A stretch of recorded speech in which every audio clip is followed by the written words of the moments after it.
나는 남편과 3살 된 딸아이와 살고 있는데 어떤 일을 계기로 시댁과 절연한 상태이다. 절연하게 된 이유는 아직 왕래하던 시절 딸아이를 데리고 시댁에 갔는데 몇 번이나 말을 했는데도 내가 잠시 자리를 비운 사이 달걀 알레르기가 있는 딸아이에게 달걀이 들어있는 과자를 자꾸 먹이려고 하는 시어머니가 공포로 다가왔기 때문이다. 천만다행으로 내가 미리 알아채고 전부 차단했지만 알레르기 식품을 섭취했을 때 어떤 무시무시한 결과가 초래되는지 전혀 이해 못하는 시어머니는 달걀 때문에 죽었다는 말은 한 번도 못 들어봤다 라면서 전혀 문제의식이 없었고, 이대로 뒀다가는 딸아이의 목숨이 위험하다는 생각에 절연 의사를 남편에게 전달했다. 처음 남편은 내가 너무 오버한다는 반응을 보이며 동조하지 않았지만 전에 딱 한 번 시어머니가 만든 요리에 달걀이 들어있는 걸 우리 둘 다 발견하지 못한 적이 있는데, 그때 딸아이가 호흡곤란을 일으켜서 큰일 날 뻔했던 적이 있었다. 다행히 서둘러 병원에 간 덕분에 생명에는 지장이 없었지만 시어머니는 또다시 달걀을 먹이라고 할 거고, 그때도 무사할이라는 보장은 그 어디에도 없었다. 딸아이의 생명은 계속 위협받고 있었고 불안하기 짝이 없었다. 시어머니가 딸아이에게 달걀이 들어있는 음식, 과자 등을 먹이려고 시도하는 게 여러 번 적발된 상황이고, 적발된 횟수만큼 딸아이가 죽을 고비를 넘겼다는 얘기인데 이게 절연해야 하는 이유로 부족한 거냐. 내가 피 튀기며 역설하자 남편도 내 의견을 수용했다. 물론 절연 의사를 전달하자 시어머니는 당장 내 손녀 돌려내! 내 아들 자식이며 이 집안 자손인데 어디 감히 너 따위가! 라고 분노가 하늘을 찔렀지만 나는 어떤 말에도 흔들리지 않았고 절대 딸아이를 시어머니와 접촉시키지 않았다. 한참 시간이 지나자 시어머니도 포기했는지 잠잠해졌다. 최근에는 딸아이를 데리고 오라는 성화도 없어지고 평화로운 시간이 흐르고 있었다. 그러던 어느 주말, 그날 나는 먼저 주에 딸아이가 아파서 평일에 다른 사람과 스케줄을 교환하고 급히 휴무를 냈기 때문에 대신 일요일이지만 출근하게 됐다. 당연히 딸아이는 남편한테 맡기고 집에서 나왔다. 퇴근하고 집에 가는 길에 장을 보고 있는데 남편한테서 전화가 걸려왔다. 전화를 받자 남편이 딸아이가 이상하다면서 당황한 말투였다. 아직 감기가 덜 나와서 그런가 했는데 남편 입에서 경악스러운 말이 튀어나왔다. 남편은 딸아이를 데리고 시댁에 갔고 시어머니가 딸아이에게 쿠키를 몇 개 먹였는데 갑자기 딸아이가 숨을 못 쉬고 온몸에 두드러기가 돋았다는 거였다. 나는 손이 떨리고 심장이 멎을 것 같은 충격을 받았지만 당장 구급차를 부르라고 악을 썼다. 시댁은 멀지 않았고 정신없이 운전해서 시댁으로 갔다. 집 안에 들어갔을 때 딸아이는 괴로운 듯 숨을 몰아쉬고 있었고 남편은 놀라서 허둥지둥하고 있었다. 나는 시어머니에게 분노가 폭발했다. 분명히 말했죠. 달걀 알레르기라고요. 달걀이 들어간 건 먹으면 안 된다고요. 근데 왜 달걀을 먹이지 못해서 안달이세요? 제 딸 죽이려고 작정하셨어요? 네? 격분한 나는 시어머니 멱살을 잡으려고 달려들었는데 남편이 내 뺨을 때렸다. 엄마가 이렇게 될 줄 알고 그랬겠어? 너 말이 너무 심하잖아. 구급차 불렀으니까 진정하고 조용해. 라며 나한테 명령조로 말했다. 그 엄마의 그 아들이라더니 알레르기가 뭔지 알고나 있는 건지 달걀은 절대 먹이면 안 된다고 귀에 못이 박히게 말했는데, 그리고 이미 절연한 시댁에 왜 딸아이를 데리고 온 건지. 경솔하기 짝이 없는 남편의 행동에 뇌혈관이 다 터져버릴 것 같은 분노가 올라왔다.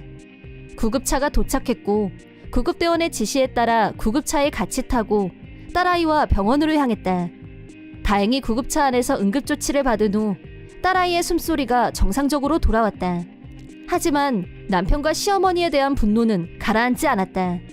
병원에서 하룻밤 입원하는 게 좋겠다고 해서 딸아이를 병원에 두고 짐을 가지러 집에 가려고 하는데 남편과 시어머니가 같이 뒤따라 병원에 도착했다.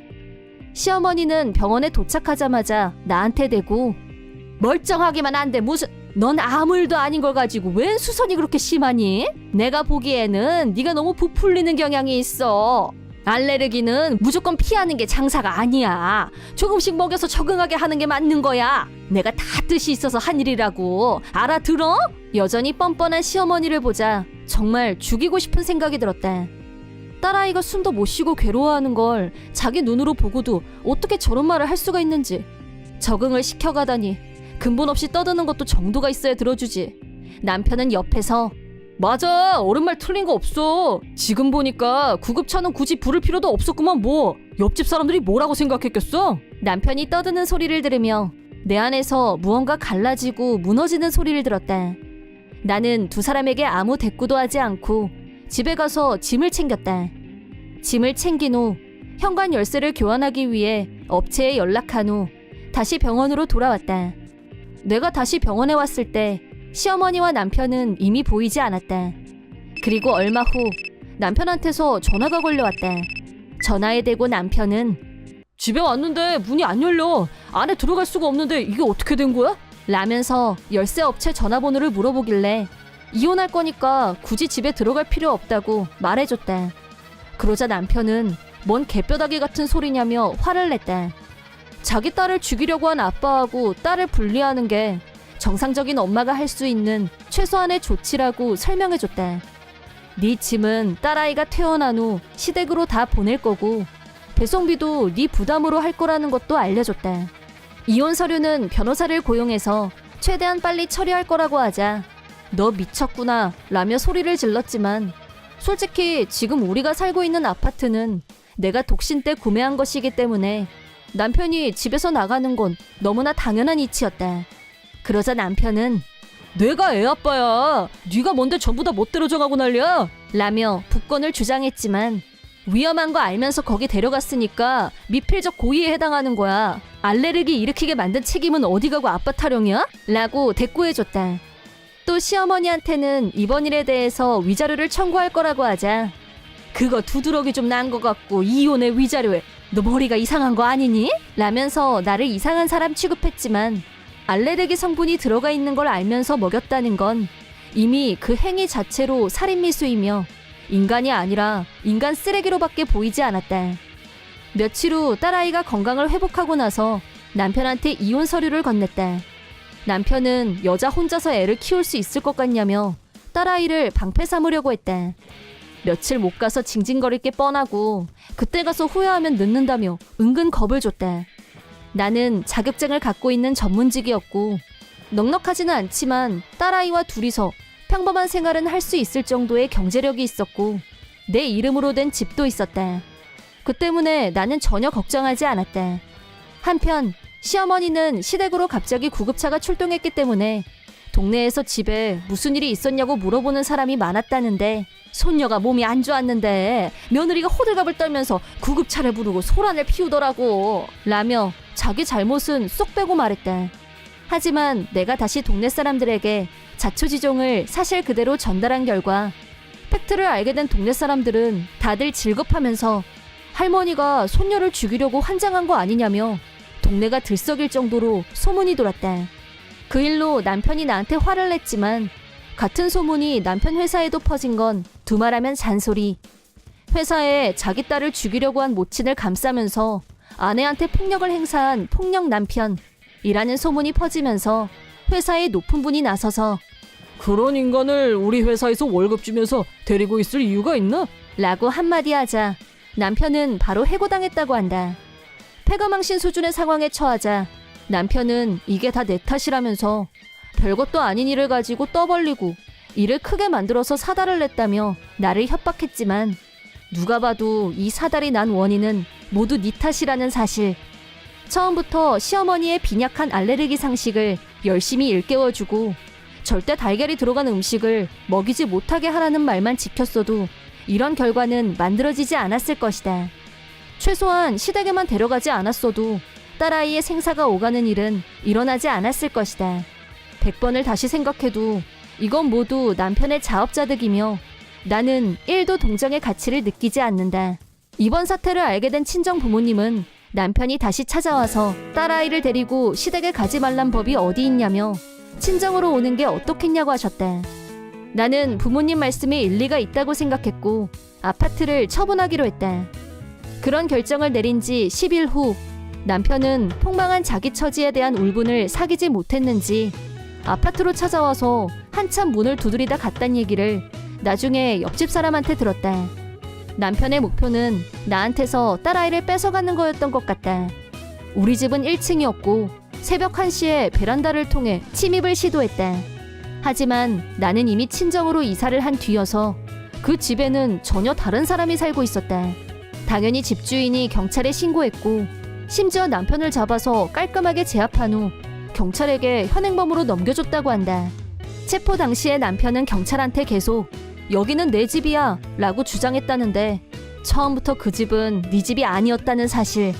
이번 일로 남편은 악행이력 추가, 한밤중에 남의 집에 쳐들어갔다는 소문이 일파만파. 그 결과 재취업의 길도 막히고 말았다. 지금은 시어머니와 같이 살고 있고 방에만 틀어박혀 있다고 한다. 전 남편 방은 쓰레기와 악취로 넘쳐나고 폐인 수준이라고 한다. 반면 나는 딸아이와 친정에서 잘 지내고 있다. 딸아이를 죽이려고 한 거나 다름없는 인간들에게는 당연한 결과라고 생각한다. 내 이름은 온누리. 제약회사에서 사무 업무를 맡고 있는 31살의 독신. 하지만 3년 넘게 사귀고 있는 남친이 있다. 남친 허접하는 나보다 5살 많은 36살이다. 나이로만 보면 슬슬 결혼을 생각할 때가 지난 것 같은데 허접하는 그런 생각이 전혀 없어 보인다. 결혼할 생각은 있어?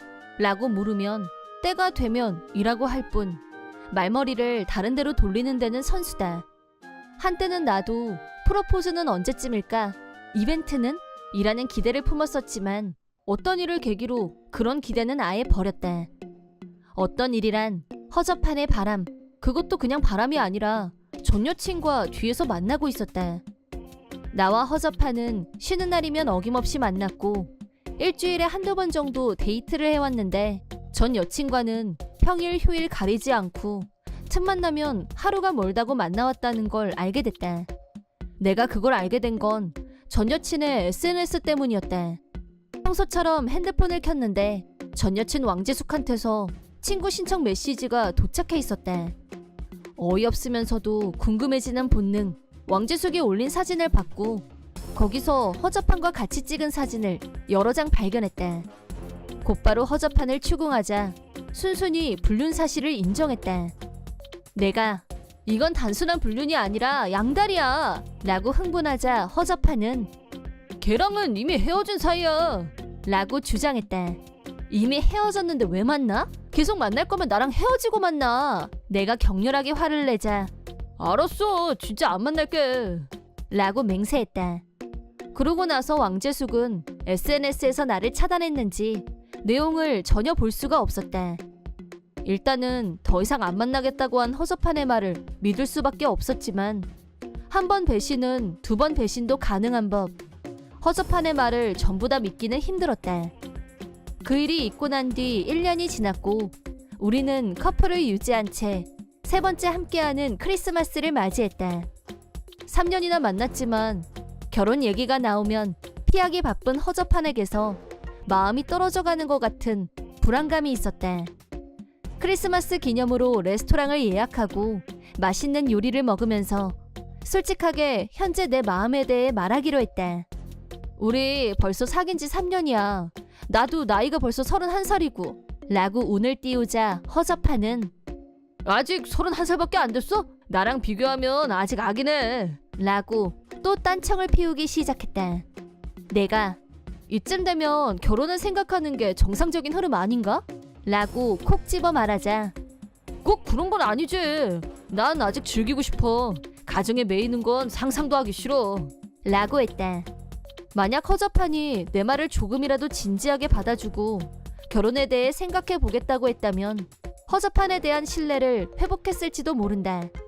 하지만 남아있던 애정, 의리도 다 사라져버리고 말았다. 나는 우리 그만하자 라는 말을 남기고 먼저 레스토랑에서 나와버렸다. 최악의 크리스마스를 보내게 된 나는 쓸쓸하고 허무했다. 참으려고 해도 저절로 눈물이 솟아나는 건 어쩔 수 없었다. 기분을 바꾸고 싶었고 고개를 들어 주변을 살피자 자주 갔었던 주점이 눈에 들어왔다. 그 주점은 나의 전남친 이상남과 같이 자주 가던 단골집이었다. 이상남과는 22살 정도에 만나서 사귀었고 25살 때 프로포즈를 받았다. 부모님께 소개했지만 아빠의 격렬한 반대에 부딪혔다. 아빠는 그의 학력을 문제 삼았다. 학벌주의자인 아빠는 내가 엘리트와 결혼하기를 바랬고 평범한 학력, 평범한 중소기업의 평사원이었던 이상남은 연봉 또한 아빠의 기대치에 못 미쳤다. 나는 그런 건 상관없다고 아빠를 설득했지만 아빠는 절대 안 된다며 완강하게 결혼을 반대했고 이상남과 만나는 것조차 허락하지 않았다. 꼰대 그 자체였던 아빠는 4년 전에 돌아가셨다.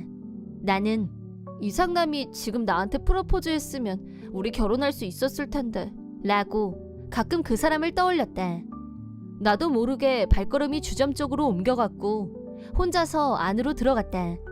예전에 이상남과 항상 같이 앉았던 카운터 자리가 마침 비어 있었고 그 자리에 앉아서 맥주를 한 잔 시켰다.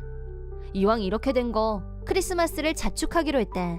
속으로 건배를 외치고 단숨에 맥주 한 잔을 비워낸 순간 뒤에서 어떤 남자가 말을 걸어왔다. 온누리? 뒤를 돌아본 순간 눈앞에는 이상남이. 우리가 다시 만난 건 6년 만이었다. 그는 얼굴도 표정도 모두 그대로였다. 마치 어제 보고 다시 만난 것처럼. 뜻밖의 우연으로 재회한 우리는 나란히 앉아서 같이 술을 마시게 됐다. 혼자 왔어? 라고 묻자 쑥스러운 듯이 라고 짧게 대답하더니 사실은 내 생각이 나서 우리가 같이 다녔던 곳들을 한 군데씩 돌아다니고 있던 중이었다고 했다.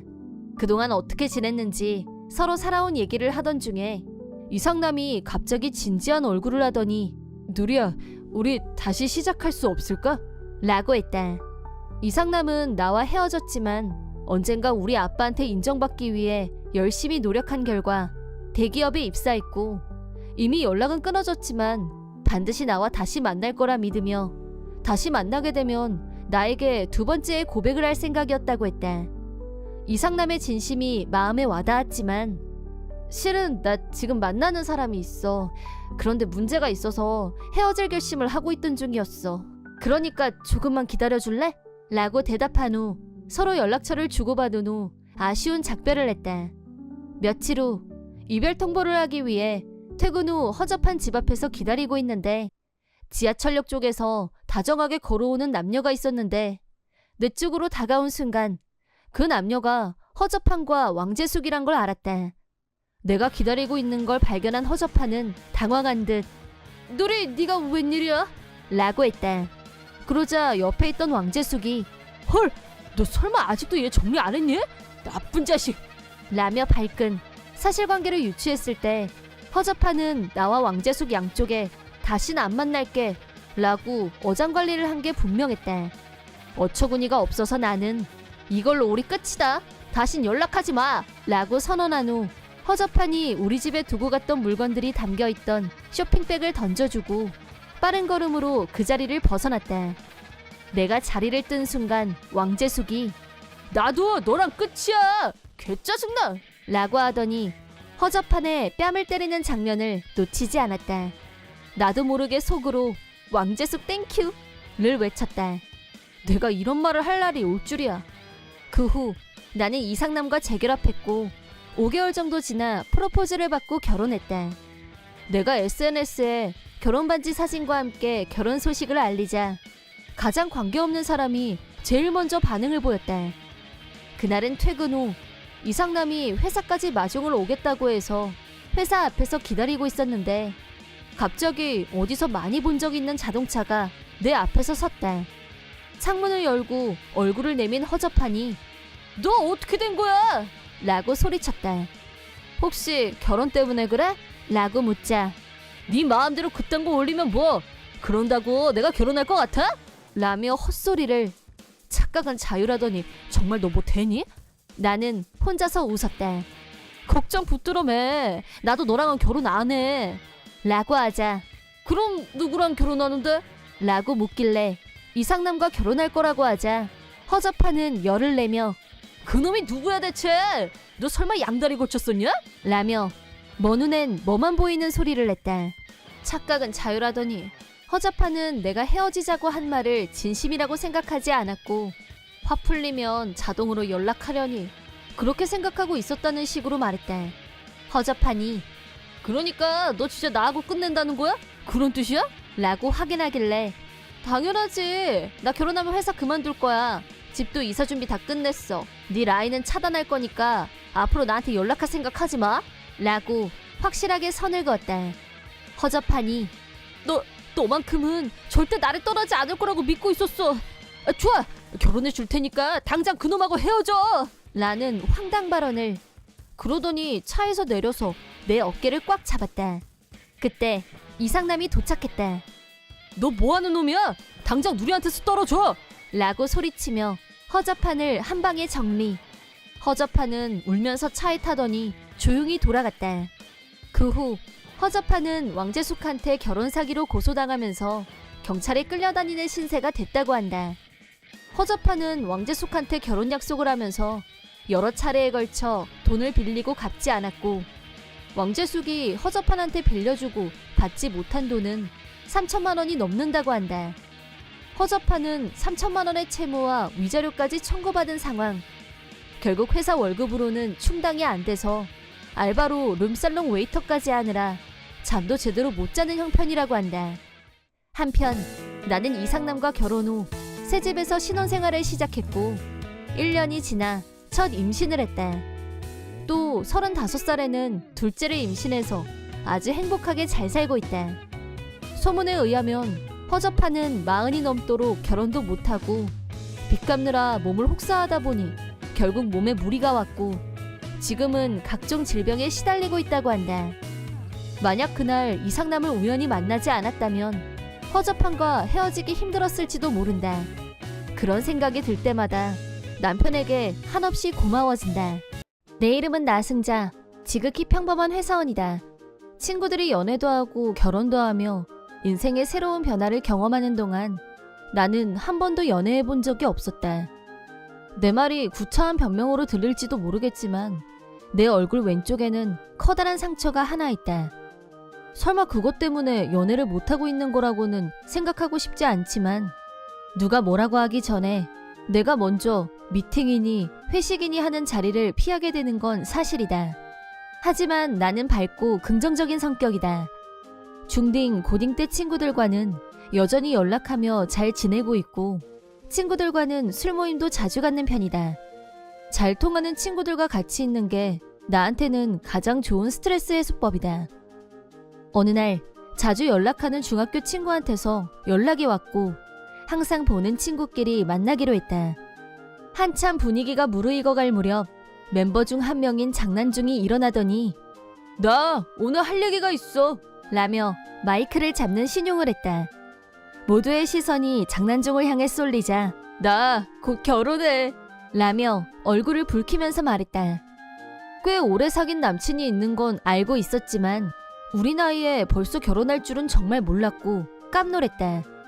우리가 모두 입을 모아 축하한다고 하자 난중이는 결혼식 날 승자한테 절친 스피치 부탁하고 싶은데 해줄 거지? 라며 활짝 웃으며 말했다. 그때 나는 난중이도 나를 제일 친한 친구로 생각하고 있다고 느꼈고 그게 너무 좋아서 당연하지 라고 단숨에 대답했다. 난중이와는 집이 가까워서 유치원 때부터 친하게 지낸 친구였고 부모님끼리도 다 아는 사이였다. 매일 같이 있어도 실증나지 않는 난중이는 나한테 특별한 친구였다. 하지만 난중이는 나한테 마음의 빚이 하나 있었다. 그건 우리가 중학교 때 어떤 사고가 일어났는데 그 사고로 인해 내가 입게 된 피해와 관련이 있다. 중학교 2학년 여름, 나와 난중이는 수영장에 갔다가 집으로 가는 버스를 타려고 걸어가고 있었다. 큰 도로가 나오자 장난기가 발동한 난중이는 도로와 인도 사이에 있는 볼로기로 올라가서 걷기 시작했다. 내가 위험해 라고 말렸지만 괜찮아 봐 나 잘 걷지? 라며 점점 더 빨리 걷기 시작했다. 하지만 난중이의 발이 미끄러졌고 도로 쪽으로 몸이 넘어갔다. 나는 난중이를 구하려고 몸을 던져서 팔을 잡아당겼다. 그러다 그만 내가 균형을 잃고 볼록에 발이 걸리면서 도로 쪽으로 머리부터 떨어지고 말았다. 그러고 다음 순간 달려오는 차가 나를 덮쳤고 병원에 실려갔다. 천만다행으로 생명에는 지장이 없었지만 얼굴에 지워지지 않는 커다란 상처가 남게 됐다. 입원했을 때 문병을 온 난중이는 울면서 나한테 몇 번이나 미안하다고 했다. 나는 웃으면서 이 정도면 선방한 거지.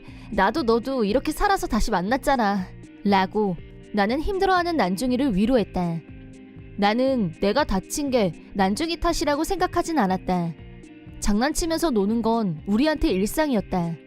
다만 이번 일을 교훈 삼아 자제해야겠다는 생각이 들었을 뿐이다.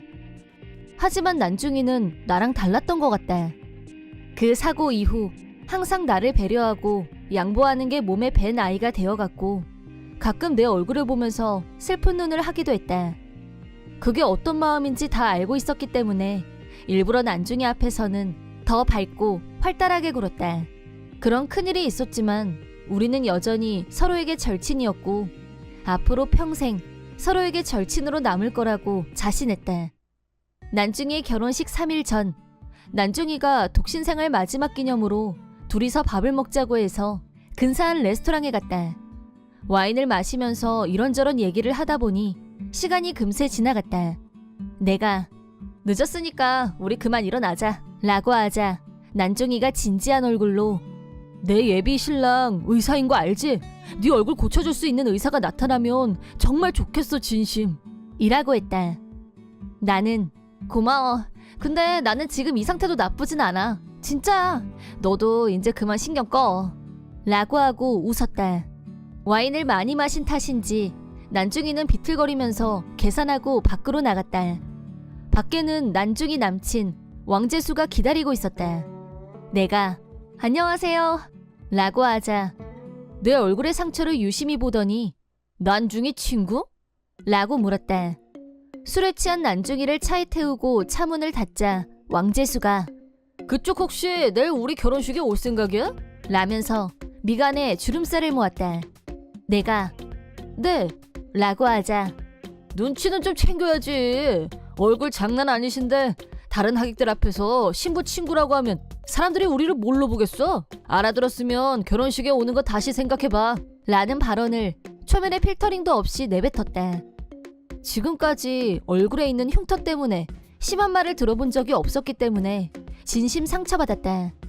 난중이한테 폐가 된다면 결혼식에 안 가는 게 맞는 거 아닐까? 순간 그런 생각이 들었지만 만약 내가 안 간다면 난중이는 분명히 슬퍼할 거다. 그런 확신이 들었다. 집에 와서도 계속 고민했지만 왕재수 말 따위는 무시하고 결혼식에 가기로 했다. 드디어 결혼식 당일 다른 친구들과 같이 결혼식장에 도착하자 많은 하객이 이미 도착해 있었다. 축의금을 전달하고 식장에 들어오자 높은 자리에 있어 보이는 중장년 아저씨들이 삼삼오오 무리지어 들어왔고 왕재수가 하객들에게 깍듯하게 인사하는 게 보였다. 부딪히고 싶지 않았기 때문에 눈에 안 띄게 이동하려고 했지만 왕재수가 뒤를 돌아본 순간 정면으로 눈이 마주쳤다. 당황한 나는 화장실 쪽으로 뛰었고 결혼식이 진행되기 직전까지 버티기로 했다. 이제 됐겠지 하고 화장실에서 나와 친구들이 있는 곳으로 가려고 했는데 왕재수가 화장실 통로 쪽에서 나를 기다리고 있었다. 왕재수는 야, 내가 분명히 오지 말라고 했지? 그 상판을 어디 남의 잔치에 뒤밀어. 당장 꺼줘. 네 의자 다 치우라고 했어 라며 소리 질렀다. 그 정도로는 부족했는지 그 얼굴로 너도 참 불쌍하다. 무슨 사연인지 모르겠지만 그런 얼굴로 평생 사느니 저 세상으로 확 가버리는 게 계속 편했을 텐데 라며 다시 한번 망언을 쏟아냈다. 그 말을 듣는 순간 분해서 저절로 눈물이 났다. 하고 싶은 말을 시원하게 다 했는지 왕재수는 빠르게 식장을 향해 갔고 어디 있다가 왔는지 갑자기 난중이가 나타났다. 그러더니 네 자리 있으니까 걱정하지 말고 가 있어 라고 하더니 후다닥 식장 쪽으로 갔다. 난중이가 왜 그런 말을 하고 갔는지 영문을 몰랐지만 내 자리가 있다고 하니 일단 나도 식장 안으로 들어갔다. 일부러 와서 말까지 했는데 친구로서 당연히 참석해야 할 것 같아서 내 자리를 찾아서 착석했다. 결혼식이 시작되고 신랑 신부가 입장하자 장내에서 박수가 터져나왔다. 팔짱을 끼고 등장한 두 사람. 그런데 갑자기 난중이가 팔을 빼더니 그 자리에 멈춰섰다. 왕재수가 너 왜 그래? 라고 하자 난중이는 신랑 측 하객 여러분은 모두 댁으로 돌아가시기 바랍니다. 라고 했다. 식장은 혼돈에 휩싸였고 누구보다 당황한 왕재수가 너 지금 뭐 하는 거야? 너 혹시 몰카 찍니?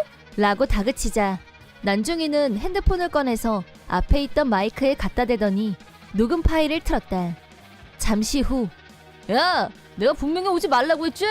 그 상판을 어디 남의 잔치에 디밀어. 당장 꺼줘. 네 의자 다 치우라고 했어. 그 얼굴로 너도 참 불쌍하다. 무슨 사연인지 모르겠지만 그런 얼굴로 평생 사느니 저 세상으로 확 가버리는 게 계속 편했을 텐데 라고 나한테 퍼부었던 망언이 식장 안에 울려 퍼졌다. 당황한 왕재수가 아니야! 이거 나 아니야! 라고 거짓말을 하자 난중이가 좀 전에 네가 여자 화장실 앞에 계속 서 있는 게 하도 이상해서 계속 지켜봤어. 내 절친한테 함부로 하는 사람과는 절대 결혼할 수 없어. 라고 하더니 마이크를 손에 잡았다. 그리고 난중이는 내 얼굴에 상처가 생긴 이유에 대해서 하객들에게 설명했다. 난중이의 말이 끝나자 하객들은 하나둘 자리를 뜨기 시작했고 나한테 격려의 말을 하고 돌아갔다. 그리고 신랑 측 하객으로 왔던 어떤 젊은 남자가 그 상처 제가 치료를 좀 해볼 수 있을까요? 상처를 연하게 할 수도 있을 것 같아요. 라고 해서 연락처를 주고받은 후 나중에 다시 연락하기로 했다. 하객석에 자리하고 있던 나이 지긋하고 높은 자리에 있어 보이는 중장년 남자분들이 왕재수에게 너는 의사 자격이 없어. 의사들 망신을 줘도 분수가 있지. 앞으로 우리 병원에 얼씬도 하지 마. 너 같은 인간은 절대 메스를 들면 안 돼. 라며 왕재수에게 할 수 있는 최대한의 분노를 표출하고 돌아갔다. 왕재수는 그 사람들 뒤를 쫓아서 뛰어가면서 잠시만요. 제가 잘못했습니다. 사과할게요. 용서해주세요. 라고 매달렸지만 그 말에 대꾸하는 사람은 아무도 없었다. 그 후 왕재수는 자기 부모님, 난중이 부모님 할 것 없이 맹 비난을 받았고 파탄이 난 결혼식 비용을 전액 부담하라는 요구에 마지못해 응했다. 거기에 덧붙여서 난중이를 비롯한 주변 의사들이 모욕죄로 나에게 위자료를 지급해야 한다고 와글와글하자 절대 마음에서 우러나온 건 아니겠지만 나한테도 위자료를 보내왔다. 나는 그 돈으로 결혼식 때 만났던 의사를 찾아가 치료를 받았는데 치료가 잘 돼서 상처가 거의 없어졌다. 한편 인성에 대해 안 좋은 평판이 돌아서인지 왕재수를 채용하려는 병원은 당분간은 찾기 어려울 것 같다.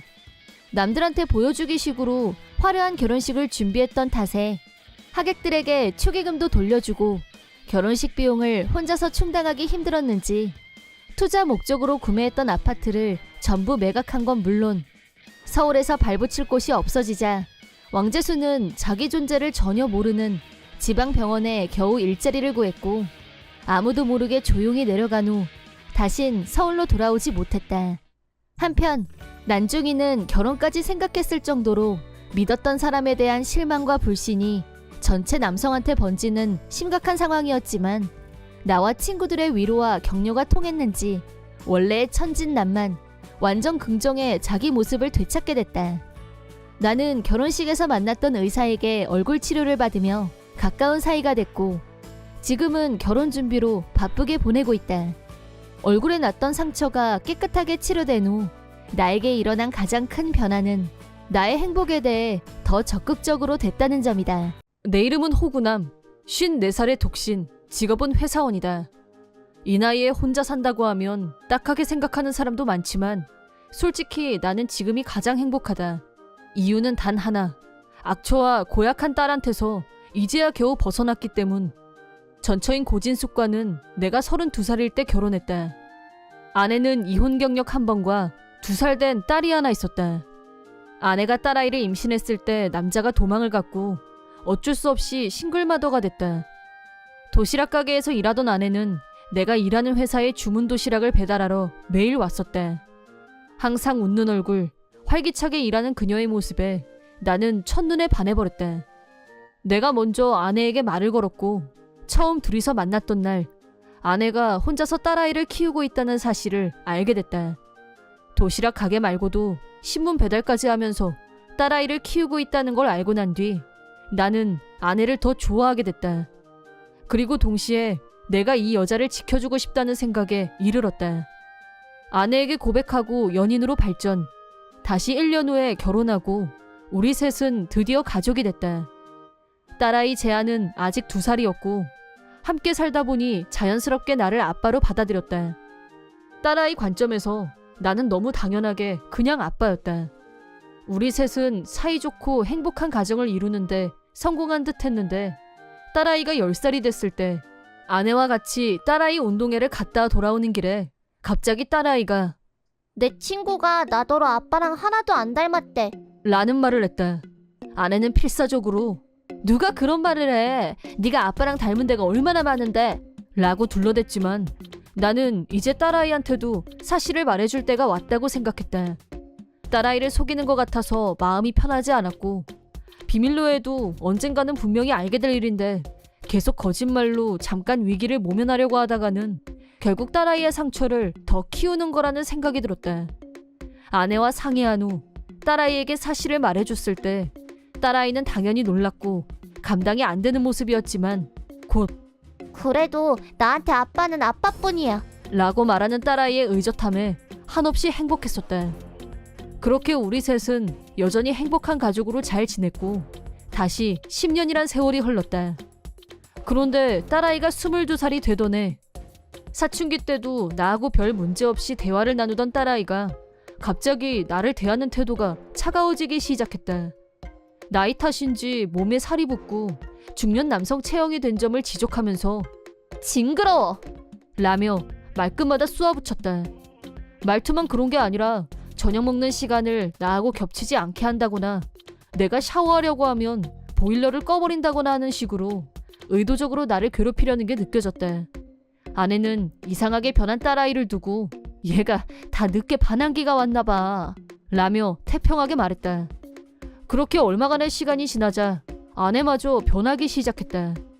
아내는 결혼 후 줄곧 전업주부였고 집안일이며 요리를 대충 하는 법이 없는 사람이었다. 그런데 갑자기 내 것만 차별하기 시작했다. 아내와 딸은 스테이크, 비프 스튜를 먹으면서 나는 난데없이 젓갈에 맥주 한 잔만 덜렁 있는 날이 허다했다.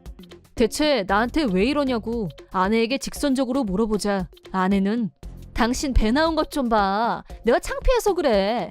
앞으로 저녁은 그것만 먹어 라고 했다. 옆에서 딸아이가 정 배고프면 편의점 가서 몰래 사 먹고 오던가. 라고 비웃었다. 이 두 사람이 갑자기 왜 이렇게 변해버린 건지 아무리 생각해도 짐작 가는 게 없었다. 그런 생활이 2년 정도 계속되던 어느 날 집에 있는 게 힘들어진 나는 이혼을 생각하게 됐다. 한편 딸아이가 결혼하기 전까지는 아빠로서 내 역할을 다하고 싶다는 강한 책임감을 느끼고 있었기 때문에 이혼을 행동에 옮기는 단계까지는 가지 못하고 있었다. 그러던 어느 날 생전 말도 안 걸던 아내가 대뜸 할 얘기가 있다며 거실로 나를 불렀다. 아내는 말하기도 귀찮다는 투로 재아가 결혼할 거래. 곧 결혼식인데 당신은 결혼식에 초대하기 싫대. 무슨 말인지 알지? 라고 했다. 그래? 결혼한대? 그거 잘 됐네. 근데 왜 나는 오지 말라는 거야? 라고 아내에게 묻자 당신처럼 멧돼지 같은 사람을 아빠라고 하고 싶지 않대. 그래서 양가 상견례도 나 혼자 가기로 했어. 라며 내가 끼어들 틈을 주지 않았다. 그때 마침 딸아이가 집에 들어왔다. 왜 거실에 나와 있고 난리야? 얼굴만 봐도 짜증나. 라며 신경질을 부렸다. 엄마한테 결혼한단 말 들었다. 축하한다 재아야. 라고 축하말을 건네자 결혼식에 당신 같은 사람 오는 거 딱 질색이거든? 쪽팔리니까 절대 올 생각하지 마. 끼지 말라고. 라며 상처가 되는 말을 함부로 내뱉었다. 그 말에 큰 충격을 받은 나는 지금까지 참아왔던 감정이 한꺼번에 폭발. 딸아이에게 걱정하지 마라. 나도 그 결혼식에 갈 생각 없다. 라고 하자 고맙네. 덕분에 쪽팔림은 면했네. 라고 하더니 아내와 하이터치. 나는 작은 소리로 나중에 후회해도 소용없을 거다. 라고 하고 내 방으로 들어왔다. 딸아이 결혼식 날 이혼 서류를 두고 집에서 나올 결심을 한 나는 준비를 시작했다. 아내와 딸은 나한테는 관심도 없었고 다가오는 결혼식 얘기로 매일 흥분 상태였다. 그렇게 결혼식 당일이 됐다. 아내와 딸아이가 결혼식장에 간 후 나는 서명이 들어간 이혼 서류를 테이블 위에 놓고 집에서 나왔다. 트렁크에 짐을 싣고 시동을 걸자 처음 만났을 때 예쁘고 사랑스러웠던 딸아이의 모습이 떠올랐다. 대체 어디서부터 잘못된 것일까? 그런 생각들이 머릿속에 가득 차올랐고 나도 모르게 무의식적으로 결혼식장을 향해 달리고 있었다. 마지막으로 딸아이가 웨딩드레스를 입은 모습만 보고 나오기로 하고 조심스럽게 예식장 안으로 들어갔다.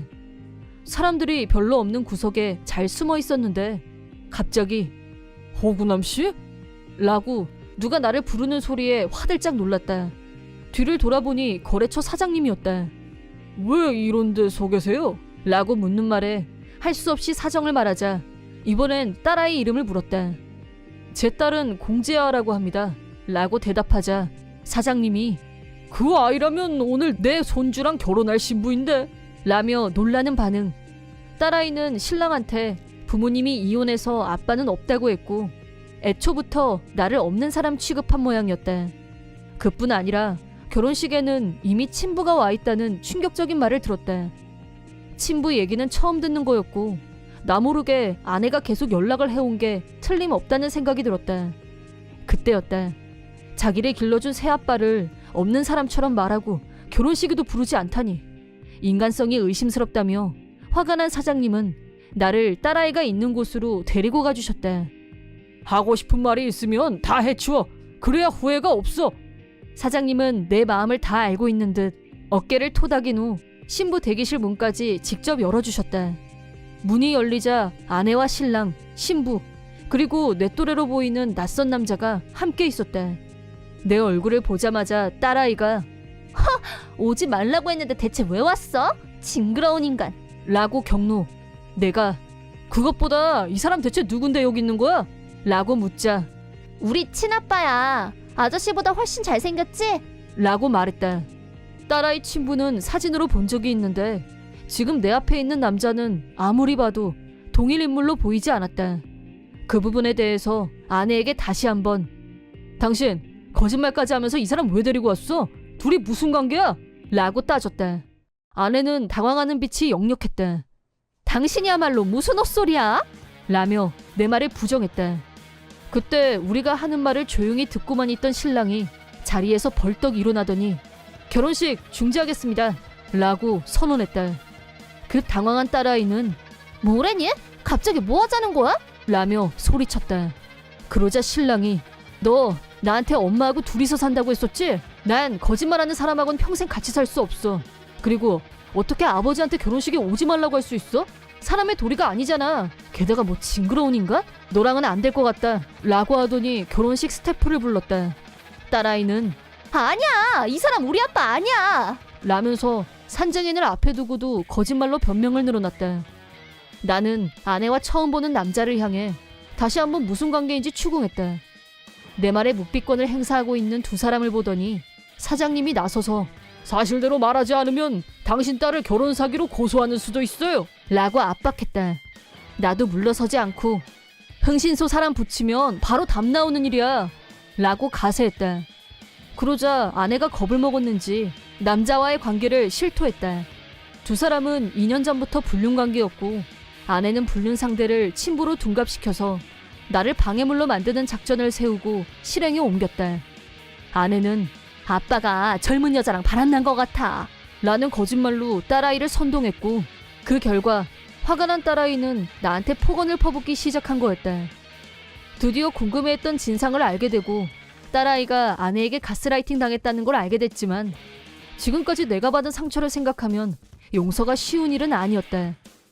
그 후 나는 아내와 불륜남에게 위자료를 청구했고 그 돈으로 원래 계획했던 것보다 좀 더 좋은 아파트를 구매했다. 아내는 불륜남과 결혼까지 생각하고 있었던 모양인데 알고 보니 불륜남은 가정이 있는 남자였고 바로 관계가 끝나고 말았다. 이혼 후 그동안 같이 살고 있던 아파트도 바로 매각했다. 현재 전처는 기숙사가 딸린 공장에서 일하며 힘들게 살고 있다고 들었다. 딸아이는 결혼이 파탄나고 신랑 측으로부터 손해배상 청구를 받은 후 충격이 컸는지 회사도 다니지 못할 정도로 우울증에 빠져 있다고 한다. 직장도 잃고 집마저 없어지자 나한테 연락해서 도와달라고 했지만 나는 독하게 마음먹고 부탁을 거절했다. 딸아이는 앞으로 힘든 일을 많이 겪게 될 것으로 보이지만 이번 경험을 교훈 삼아 사람을 소중히 여기는 사람이 되길 진심으로 바라는 바이다. 원래는 남편과 나 둘이서 살고 있었는데 시할머니가 허리가 안 좋아지신 일을 계기로 남편이 나한테 시댁에 들어가서 같이 사는 게 어떻겠냐고 물었다. 시부모님은 두 분 모두 좋은 분들이었고 시할머니가 거동이 불편해지면서 돌봄 문제로 힘들어하신다면 가족으로서 나도 도와야겠다는 생각에 좋은 마음으로 남편 말에 동의했다. 우리가 시댁에 들어가자 시어머니는 덕분에 훨씬 힘이 덜 든다면서 우리한테 고마워하셨다. 시아버지도 항상 고맙다고 하셨고 그렇게 몇 년간 시부모님을 도와 시할머님을 돌보며 살았고 마지막 임종도 가족이 모두 같이 지켜봤다. 시할머님을 돌보는 건 체력적, 정신적으로 힘들었고 대소변까지 다 받아내야 했지만 남편의 할머니면 내 할머니라는 마음으로 최선을 다했다. 남편은 누나와 여동생이 한 명씩 있었는데 시할머니 병시 중으로 힘들었던 시기에는 두 사람 다 거의 시댁에 발길을 하지 않았다. 하지만 시할머니가 돌아가시자 친정에 오는 부담감이 줄어들었는지 갑자기 시댁에 오는 횟수가 많아졌다. 시어머니도 시누이들을 두고 힘들 때는 들여다볼 생각도 안 하더니 지금은 뭐하러 계속 오는지 모르겠다면서 탐탁지 않아 하셨다. 솔직히 나도 시어머니 생각에 100% 공감했지만 시댁에서 시집살이를 전혀 하지 않고 있었기 때문에 짜증, 부담, 스트레스 그런 건 거의 없었고 또 왔네 뭐 그런 정도였다. 그런데 얼마 지나지 않아서 이상한 일들이 연속으로 일어나기 시작했다. 작은 시누이가 왔다 가고 나면 화장품이 없어지거나 갑자기 양이 확 줄어있거나 했다. 처음에는 내 눈이 이상한 건가 싶었는데 몇 번 반복되고 나서는 시누이가 범인이라는 확신을 갖게 됐다. 이 얘기를 시어머니, 남편한테 해야 하나 고민이었다. 막상 얘기하려고 하니 시부모님한테는 친딸이고 확실한 증거도 없이 간만 가지고 얘기했다가는 집안 분위기만 나빠질 것 같기도 하고 쉽게 말이 나오질 않아서 혼자서 소갈이하고 있었다. 문제는 내가 워낙 민감 피부라 기초 화장품 세트가 몇십만 원이나 하는 고가여서 타격이 크다는 점이었다. 이 문제를 어떻게 해결해야 할지 골머리를 썩이고 있었는데 전혀 엉뚱한 곳에서 문제가 터지고 말았다. 문제가 발각된 것은 그날도 평소처럼 화장품을 발랐는데 느낌이 달라도 너무 달라서 갑자기 무서운 생각이 들었고 얼른 얼굴을 씻었다. 다시 화장품을 바르기 전에 확인했더니 이상한 냄새가 나는 것 같았다. 원인이 뭔진 모르겠지만 절대 바르면 안 될 것 같아서 바로 사용을 중지했고 여분으로 사뒀던 새 것을 꺼내서 얼굴에 발랐다. 제일 먼저 의심이 간 건 당연히 시누이였지만 그동안 화장품을 훔쳐가긴 했어도 이물질을 투척했던 적은 없었기 때문에 시누이가 한 짓이 맞는지 확신이 들지 않았고 내가 관리를 잘못한 건지 뭔지 머릿속이 혼란스러웠다. 그러고 나서 일주일 정도밖에 지나지 않았는데 새로 꺼낸 화장품이 확 줄어들어 있었다. 시어머니한테 물어봤더니 내가 출근한 사이에 시누이가 왔다 갔다고 하셨다. 이번에도 역시 범인은 시누이가 분명했다. 처음엔 티 안 나게 가져가더니 내가 가만히 있으니까 모른다고 생각한 건지 갈수록 범행이 대담해지면서 양이 점점 늘어나는 추세로 변했다. 이렇게 가다가는 화장품 값을 감당하지 못할 것 같아서 남편한테 말해야겠다고 생각했는데 남편이 하필 그날부터 3일간 출장 일정이 잡히고 말았다. 출장에서 돌아오면 얘기하기로 하고 얼마 안 남은 화장품이라도 털어서 쓰려고 했는데 이번에도 또 이상한 느낌이 들었다. 이번에는 코를 자극하는 특이한 악취까지 풍겼다. 대체 자기 얼굴에도 바르고 있는 화장품에 왜 굳이 이물질을 투척하고 가는 건지 그 부분은 정말 이해가 안 됐고 일단은 절대 쓰면 안 된다고 생각하고 있는데 시어머니가 갑자기 생각난 게 있다며 무슨 얘기를 하려고 방으로 오셨다.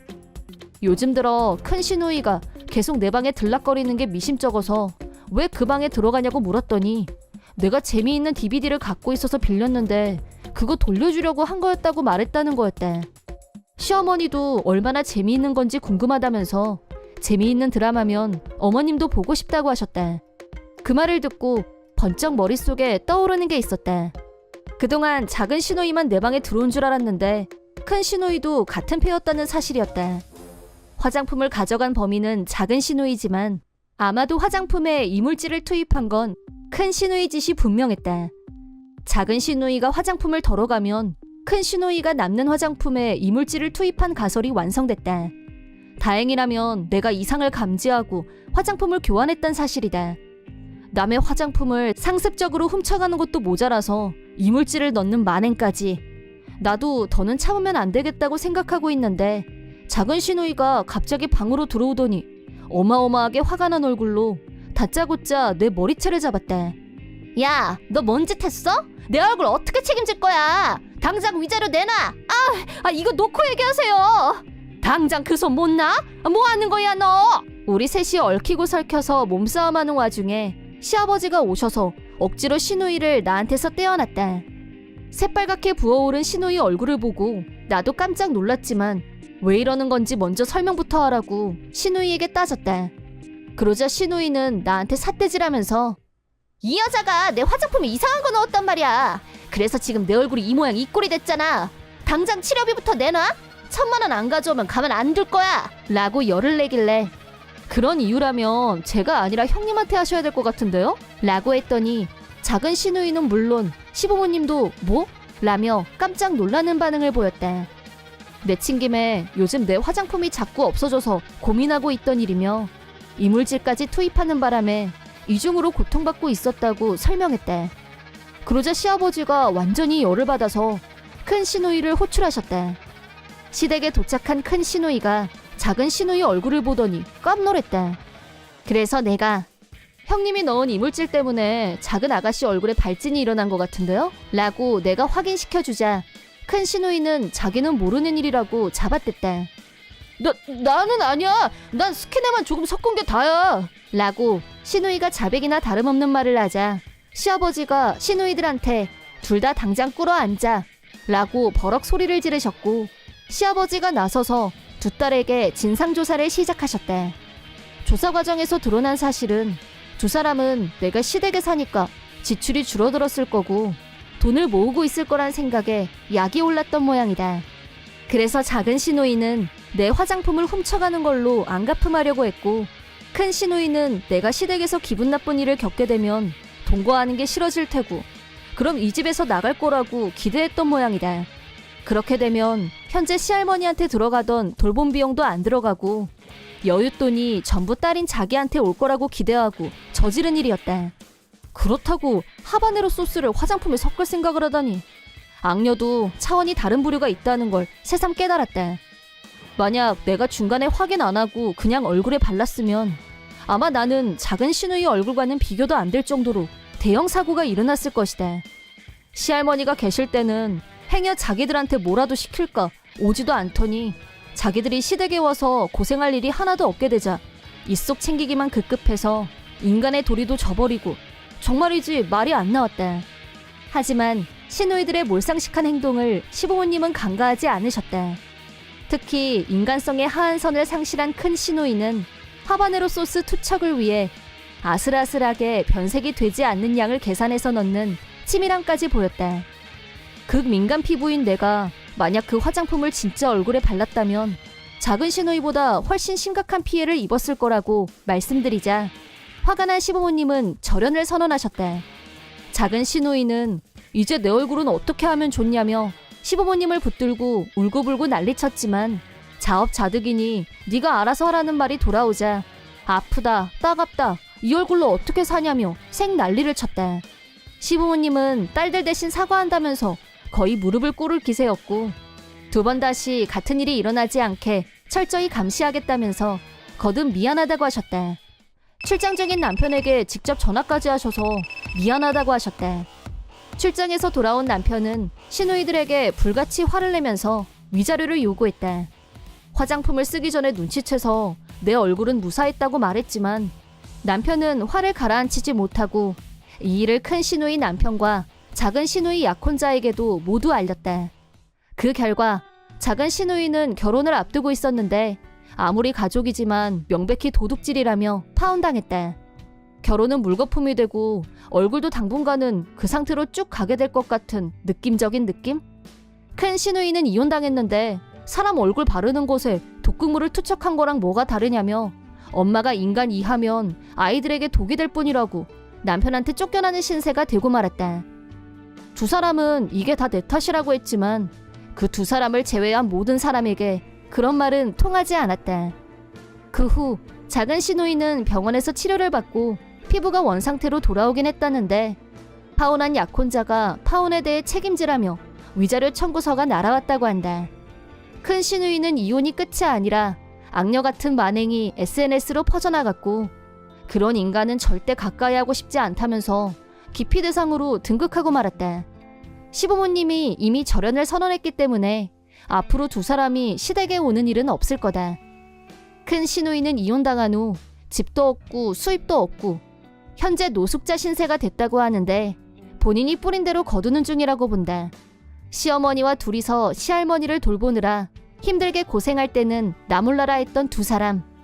좋은 것만 쏙쏙 골라 가지려고 했던 이기심에 철퇴가 가해졌다는 생각밖엔 들지 않는다.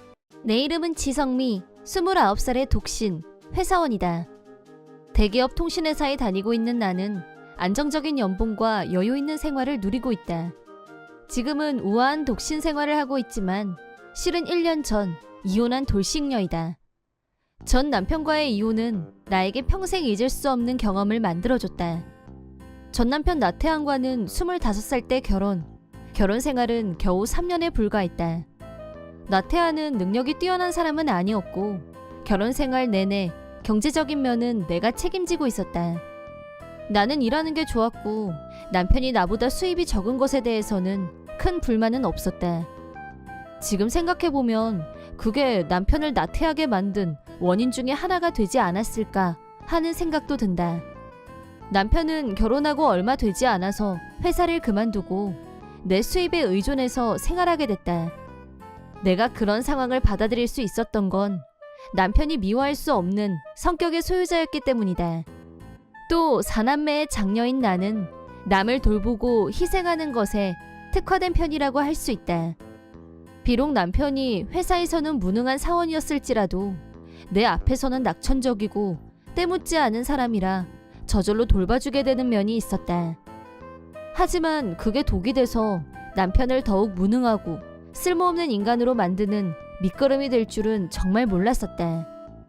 그러다 결혼 3주년 기념일을 앞둔 시점에서 남편의 행동이 이상하다는 느낌적인 느낌이 들었다. 거의 하루 종일 집에만 있던 사람이 갑자기 뻔질나게 외출하기 시작했다. 그것만으로도 아주 수상쩍은데 어느 날 결정적인 증거를 발견하고 말았다. 3일간의 출장을 마치고 집에 와서 현관문을 연 순간 그때부터 뭔가 이상한 공기가 느껴졌다. 내 컵, 내 식기에 물기가 남아있는 점, 남편 침대 커버가 빨래 건조기에 널려있는 점, 뭔가 이상한 이 느낌. 직감적으로 뭔가 있다고 생각한 나는 집안 구석구석을 꼼꼼히 체크, 욕실에서 긴 갈색 머리카락을 발견했다. 나는 검은 단발머리였고 정체불명의 머리카락은 외부에서 유입된 게 분명했다. 머리카락이 바람에 날아왔을 리는 없고 틀림없이 내가 없는 동안 누가 왔다가 간 것이다. 저녁 늦게 들어온 남편에게 사실 확인에 들어갔지만 모르쇠로 일관했다. 증거물을 보여주면서 그럼 이건 뭘까? 라고 물어도 여전히 모른다고 했다. 그래서 내가 그래? 그럼 내가 없는 사이에 도둑이라도 들었단 건가? 찜찜하니까 이 머리카락 들고 경찰에 가서 신고해야겠어. 라고 하자 마침내 그건 안 돼! 라며 반응을 보였다. 솔직하게 말 안 하면 정말 경찰에 갈 거라고 남편을 추궁하자 마지못해 불륜을 인정했다. 내가 화를 내며 불륜녀를 데리고 오라고 하자 남편이 실은 그게 네 친구야 라며 말꼬리를 흐렸다. 남편이 실토한 불륜녀는 나와는 어려서부터 친한 친구였던 한심애였다. 한심애는 아빠 없이 엄마와 둘이서 살았고 가정 형편이 늘 어려운 친구였다. 결핍 때문이었는지 성인이 된 후로는 명품에 목을 매는 경향이 있었다. 돈 많은 남자들한테 접근해서 그 남자들한테 이것저것 받아내는 등 예전에는 좋은 친구였지만 갑자기 변해버린 한심애의 모습을 보고 주변에서 친구들이 하나둘 멀어져 갔다. 나도 그 중에 한 사람이었고 한심해와는 벌써 5년 넘게 아무 연락도 없이 지내왔다. 돈 많은 남자만 밝히던 한심해가 무슨 이유로 백수로 지내는 내 남편을 유혹했는지 정말 알다가도 모를 일이었다. 주말에 한심해를 호출했다. 남편과 나란히 앉혀놓고 얘기를 시작했는데 현관에서 거실까지 한심해는 머뭇거리는 기색도 없이 곧바로 걸어 들어왔다. 그 모습을 본 순간 우리 집에 온 게 오늘이 처음이 아니란 걸 확신했다. 내가 집에 없는 사이 다른 여자들을 끌어들이고 내 그릇과 내 샴푸를 그 여자가 마음대로 쓰게 하면서 내 집을 활보하게 했을 생각을 하니 속에서 천불이 나는 것만 같았다.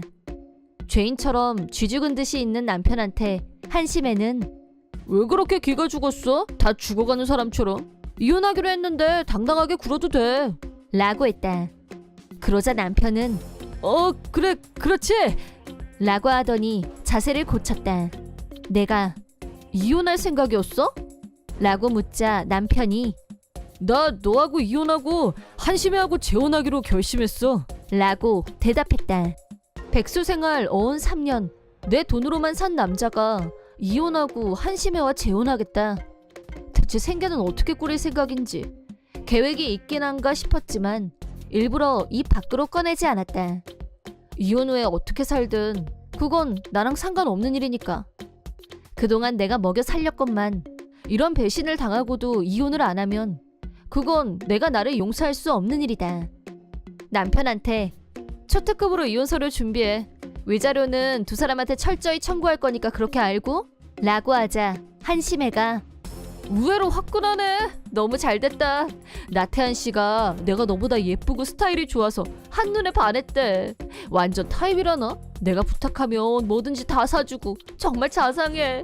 난 왜 이렇게 예쁜 거니? 라고 했다. 남편을 노려보자 움찔하더니 시선을 딴 데로 돌렸다.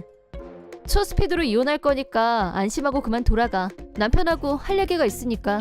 일단 한심해를 돌려보낸 후 본격적으로 불륜 남편 특검 시작. 직업도 없는 사람이 한심해한테 그토록 자상하게 명품을 사준 비결이 뭘까? 라고 묻자 남편은 내 신용카드를 몰래 훔쳐서 선물 공세를 했다고 자백했다. 격분한 나는 당장 그 돈을 갚으면 고소는 하지 않겠다고 남편한테 경고했다. 지금까지 내 카드로 몰래 쓴 돈이 얼만지 조사해보니 무려 5천만 원이 넘었고 무조건 다 갚으라고 했다. 그런 거금을 무슨 수로 갚냐는 남편에게 나는 1도 양보하지 않았다. 당장 갚지 않으면 당신 절도죄로 고소할 거야 라고 못을 박았다. 그러자 남편이 열심히 여기저기서 돈을 끌어왔다. 마이너스 통장도 만들고 사채도 빌리고 며칠 안에 돈을 다 갚았다. 돈을 확인한 후 이혼 서류에 사인해서 던져주고 남편을 내쫓았다. 다음은 변호사를 고용해서 남편과 한심해에게 위자료를 청구, 완전한 남남이 됐다. 남편과 친구에게 동시에 배신을 당했다는 사실이 가히 충격적이었다. 하지만 남편과 손절 후 경제적 여유를 얻었고 나는 우아한 독신 생활을 추구하기로 발상을 전환했다. 그러던 중 난데없이 한심해한테 전화가 걸려왔다. 전화를 받자 남편이 집에 두고 온 물건이 있다며 자기가 가지러 오겠다고 했다. 한심해와 다시 보고 싶지 않았기 때문에 거절했지만 꼭 필요한 거라고 어찌나 사정을 하는지 하늘 수 없이 그러라고 했다. 약속한 날 한심해는 얼굴이 활짝 피었다고 할까? 뭔가 자랑하고 싶어서 죽겠다는 얼굴로 찾아왔다. 미안해. 우리 남편이 다 좋은데 좀 덜렁거려서 라고 하길래 깜빡한 물건이 뭐냐고 하자 남편이 쓰던 머그잔이라고 했다. 겨우 그것 때문에 여길 다시 오다니. 누가 들어도 말이 안 됐고 한심해가 다른 목적이 있어서 왔다는 걸 쉽게 짐작할 수 있었다. 나태한이 쓰던 머그잔을 한심해한테 건네주자 남편이 결혼 선물로 멋진 별장을 지어주겠대. 대출 조금 끼고 완성되면 엑스부인인 너도 초대할게 라는 황당 발언을 아직도 나태한의 실체를 모르고 있는 한심해가 하도 딱해서 무직인 사람이 무슨 돈으로 별장을 지을까? 라고 살짝 재를 뿌려줬다. 한심해가 뭐래? 우리 그이가 무슨 무직이야? 지금까지 나태한이 나한테 가져다 바친 돈이 얼만 줄 알아? 5천 원 될걸? 라고 하길래 그거 전부 내 카드로 긁은 거야. 그리고 그 돈은 이혼할 때 다 돌려받았어. 대출받은 거 같던데? 라고 팩트를 알려줬다. 말도 안 돼. 나태한 씨가 너 먹여 살리느라 힘들었다고 했는데 뭐래 진짜? 라며 여전히 못 믿는 한심애에게 내 월급 명세서를 보여줬다. 잘 봤지? 나태한이 나 먹여 살린 거 확실하대? 라고 하자 내 수입을 보고 꽤 충격받은 것 같았다. 너도 곧 알게 되겠지만 벌써 사채업자들이 잡으러 다니는 건 아닌지 걱정되네? 내가 알려줄 수 있는 건 여기까지니까 빨리 나가. 라고 하고 한심애를 내보냈다. 며칠 후 퇴근해서 집에 오니 한심애가 집 앞에서 나를 기다리고 있었다. 아직도 용건이 남았니? 라고 묻자 네가 말한 게 다 사실이었어. 날마다 사채업자들이 찾아와서 살 수가 없어. 그 인간 너한테 5천만 원 갖고 나서 위자료도 사채 빌려서 줬나봐. 사채업자들 등살에 살 수가 없어. 라고 하더니 한심애는 울음을 터뜨렸다. 생뚱맞았던 건 별장 얘기는 전 남편이 사기꾼들한테 속은 거였고 그것 때문에 더 큰 빚을 사채업자들한테 지게 됐고 억지로 구매하지 않으면 안 되는 상황이라고 했다. 대성통곡하면서 나한테 돈을 꿔달라고 하는 한심애에게 설마 내가 그런 돈을 빌려주겠어? 자그마치 이혼한 사람인데 나랑은 상관없고 두 번 다시 찾아오지 마. 라고 확실하게 선을 그은 후 들어가서 문을 잠가버렸다. 전 남편은 사기꾼들한테 속아서 별장을 강매당했는데 사채로 빌린 돈이 3억이라고 했다. 게다가 그 별장이라는 것도 사진하고는 전혀 딴판으로 누가 살다 버리고 간 다 쓰러져가는 집이었다고 한다. 전 남편과 한심애는 사채업자들 명령으로 이혼도 못하고 둘이서 같이 일한 돈으로 매달 사채돈을 갚아야 하는 상황이라고 한다. 그래서 지금 두 사람은 사채업자들이 알선해준 불법 업체에서 중노동을 하며 둘이서 허름한 아파트에서 살고 있다고 한다. 한편 나는 이혼 후 오직 일에만 집중하면서 전형적인 커리어우먼으로 변신했지만 몇몇 독신으로 지내는 친구들과 해마다 해외여행을 다니는 걸 취미로 삼고 있다. 당분간은 이 생활을 즐기고 싶고 재혼은 생각하고 있지 않다. 오직 나만을 위해 열심히 일하면서 달콤한 휴식을 즐기는 것으로 충분하다.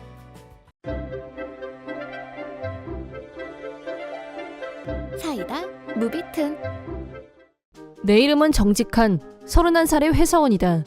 아내 부정에는 24살, 현재 전업주부이다. 결혼 2년 차로 아이는 아직이다. 아내는 결혼 전까지는 나와 같은 회사에 다녔다. 사내 연애를 통해 결혼에 이르렀다. 아내는 회사를 그만두고 싶다고 했고 결혼과 동시에 전업주부가 됐다. 회사 동료로 만나 결혼했기 때문에 우리 결혼은 당연히 사내에서 상사, 동료, 후배들까지 두루두루 알려져 있었다. 거래처 사원들 중에도 축하해준 사람이 있을 정도였다. 둘 다 성실하고 착실한 게 똑 닮았다며 잘 살 거라고 좋은 말만 들었다. 하지만 성실하고 착실한 이미지였던 아내는 결혼 2년 차에 접어들면서 밤나들이가 잦아졌다. 회사 동료 시절부터 쌓아온 신뢰가 있었기 때문에 나는 아내를 최대한 믿고 싶었지만 사람에게는 인내심의 한계라는 것이 있었다. 심야에 들어온 아내를 추궁했다. 집에 먹을 것도 없고 빨래는 산더미처럼 쌓여있고 대체 오밤중까지 어디서 뭐하고 다니는 거야? 화났어? 미안. 옛날 친구를 우연히 만나서 시간 가는 줄 몰랐어. 너 3일 전에도 똑같은 말 한 거 알아 몰라? 헐, 내가 그랬어? 아내는 나사 빠진 사람처럼 내 말에 희죽희죽 웃었다. 안경을 벗고 콘택트 렌즈를 착용. 머리며 옷도 전부 다 야해졌다. 이건 100% 불륜이야. 합리적 의심은 같지만 흥신소를 갈까 말까 망설인 건 그만한 이유가 있어서였다. 아내의 태도가 너무나 당당했기 때문이다. 만약 진짜 딴 남자가 생긴 거라면 티 안 나게 숨기는 게 상식이지 않을까?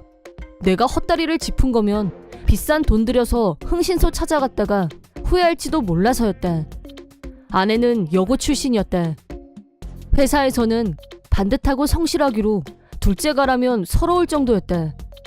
남자랑 정식으로 사귄 게 내가 처음이란 걸 알고 정말 깜놀했던 기억이 생생하다. 그렇게 순진했던 여자가 설마 불륜은 아니겠지. 아내의 첫 이미지가 아직 내 뇌리에서 지워지지 않고 있었다. 흥신소를 갈까 말까 망설이고 있던 중에 허무할 정도로 쉽게 아내의 불륜이 발각됐다. 매우 드물게 정시퇴근을 하고 집에 왔더니 아내가 전화통화를 하고 있었고 상대는 불륜남이 분명했다. 호텔이 어쩌고 데이트가 어쩌고 불륜일 수밖에 없는 워딩이 속출했다. 나는 전화통화를 마친 아내를 집중 추궁했다. 너 불륜하냐? 딱 걸렸어. 변명하거나 잘못했다고 빌 줄 알았다. 하지만 아내는 표정 하나 안 바꾸고 천연덕스럽게 말했다. 맞아. 그래서 뭐? 참 그렇지. 바람난 아내랑 한 집에 있기 좀 그렇겠다. 그럼 별거 비용으로 6천만 원만 줄래? 당신 그 정도 돈은 있잖아. 뭐? 놀라긴. 별거 비용으로 6천만 원만 주면 나도 굳이 이혼은 안 하겠단 소리야. 어이 상실이네. 뭔 개소리를 이렇게 태연하게 할까? 당장 이혼해. 그리고 돈을 내야 될 사람은 너야. 헐, 흥분했네. 괜히 말만 세게 하지. 속으론 나랑 이혼하고 싶은 생각 1도 없잖아. 이 무슨 근자감. 완전 장렬이네. 생각해봐. 우리 둘이 결혼할 때 온 회사 사람들이 다 나서서 축하해줬잖아. 심지어 거래처에서도 축의금 들어왔잖아. 그랬지. 그래서? 하여간 두네. 머리가 그렇게 안 돌아가? 사방팔방 축하 받아놓고 2년밖에 안 돼서 이혼하면 사람들이 바로 의심하고 인터넷에서 신상 털려. 정시에 퇴근 한번 못하고 바쁘게 일만 하면서 살았는데 신상 털리면 당신 정신적으로 버틸 수 있겠어? 얼씨구, 불륜 질러놓고 내 약점을 잡은 것처럼 구네. 아내는 주도권이 자기한테 있는 것처럼 굴었다. 그리고 당신 지금 승진할 기회잖아. 매일 잔업하면서 완전 열이라고 개고생했는데 이 타이밍에 이혼하면 나락가는 수가 있어. 그 소문 알지? 우리 회사는 이혼 경력 있는 사람은 출세하기 힘들다는 거. 그리고 아직도 더 할 말이 남아있어? 나 아직 전 직장 동료들하고 연락하면서 지내거든? 내가 당신에 대해서 미주알 고주알 소문내면 입장 난처해질 텐데? 이를테면 당신이 폭력 남편이라서 견디다 못해서 다른 남자를 만나서 위로받았다고 하면 그건 완벽한 허위사실 공표에 해당하겠군. 그렇긴 하지. 그래도 힘들어질 텐데? 그 회사 계속 다니기는? 너 지금 나 협박하냐? 아유 설마. 나도 속으로는 바람 피워서 미안하게 생각하고 있어. 그러니까 이번 일은 그냥 모르는 척 해달라고. 그럼 나도 퉁칠 테니까. 아내가 뭐라고 하건 무슨 일이 있어도 이혼하겠다고 강하게 나갔다. 그게 당연했다. 아내도 마침내 내가 진짜 이혼할 마음이란 걸 알았는지 결국엔 울면서 잘못했다고 무릎을 꿇었다. 미안해. 내가 잠깐 미쳤었나 봐. 당신은 워낙 성실하고 회사에서도 인정받고 있으니까 남들 눈 의식해서 적당히 넘어가 줄 거라고 생각했었어. 그러니까 나를 만만하게 봤단 얘기. 멀쩡했던 여자가 참 이제 겨우 결혼 2년 차인데 우린 아직 신혼이나 다름없었다. 어쨌든 아내는 앞으로 다시는 불륜하지 않겠다고 맹세했고 불륜남과도 정리하겠다고 약속했다. 무릎 꿇고 사과하는 아내. 나는 이번 한 번만 아내를 용서하기로 했다. 다음날 나는 어제의 불륜 소동으로 정신적, 육체적으로 소진된 상태였다. 내 상태가 안 좋은 걸 보고 상사가 오늘은 일찍 퇴근하라고 배려해 주셨다. 이틀 연속 정시에 퇴근이라 이건 결혼하고 거의 처음인 것 같은데. 집에 들어선 순간 아내가 오늘도 불륜남과 통화하는 소리가 들려왔다. 걱정해줘서 고마워. 자기랑 통화하다 딱 들켰는데 내가 누구야? 그 정도쯤 여유지. 자기가 알려준 대로 폭풍 눈물 쏟으면서 무릎 탁 꿇었더니 바로 넘어오던데? 완전 쉬운 남자라니까. 복소가 터진 아내. 헐, 그럴 리가 있겠어? 내가 사랑하는 사람은 당연히 자기뿐이지. 별거 비용 받아내려고 했는데 그건 잘 안 먹히더라고. 짠돌이라니까. 앞으로 집안일에 적당히 손 빼면서 집안 들어올 맛 안 나게 하면 그 남자 입에서 먼저 별거 하자고 하지 않겠어? 내가 다 계획이 있으니까 걱정 마. 보채지 말고 좀만 더 기다려? 반성은커녕 나 속여 넘겼다고 자기 연기력 자랑질이라니. 나는 아내 모르게 집에서 조용히 나와서 곧장 흥신소로 향했다. 불륜 증거는 쉽게 손에 들어왔다. 불륜남은 아내의 초등학교 동창이었고 현재 알바를 하고 있다고 한다. 아직 결혼도 하지 않았고 사회적으로 이룰 것도 없어서 그런 건지 불륜에 아무 거리낌이 없어 보였다. 팔짱을 끼고 둘이 호텔로 들어가는 사진까지 증거에 있었다. 아내는 회사에 다닐 때는 아주 성실한 이미지였다. 지금 생각하니 안경에 검은 머리, 외모에 무신경한 것만 보고 내가 멋대로 그렇게 판단했었던 것 같다라는 생각이 든다. 사내에서도 대체로 성실하고 얌전하다는 평이었고 일반적으로 사람을 겉모습으로 판단하는 경향이 있는데 확실히 문제가 있다.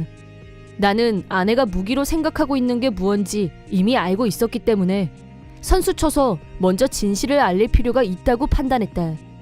회사 상사, 동료들에게 내가 처한 상황을 숨김없이 말했다. 처음엔 상사도 동료도 내 말을 쉽게 믿지 못하는 것 같았다. 하지만 이미 충분한 증거를 갖고 있었고 증거를 보여주자 모두 내 말에 신뢰했다. 아내에 대한 이미지는 다 깨졌다. 장인 장모도 착하고 성실한 내 딸이 그럴 리가 없다고 절대 믿지 않으려고 했다.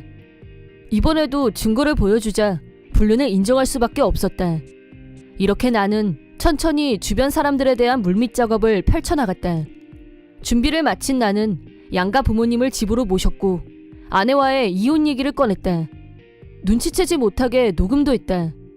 우선 증거를 보여주고 아내에게 이혼을 요구했다. 그러자 아내는 역공을 펼쳤다. 나 맨날 혼자였어. 당신 오기만 기다렸다고. 너무 외로워서 옆에 있어줄 사람이 필요했어. 이게 나 혼자의 잘못이야? 전업주부를 선택한 건 너 혼자 결정한 거야. 꼭 그렇게 말해야 속이 시원해? 내가 여자로서 외롭고 쓸쓸했던 건 왜 이해하려고 하질 않아? 아내는 또 울었다. 너 또 눈물 연기냐?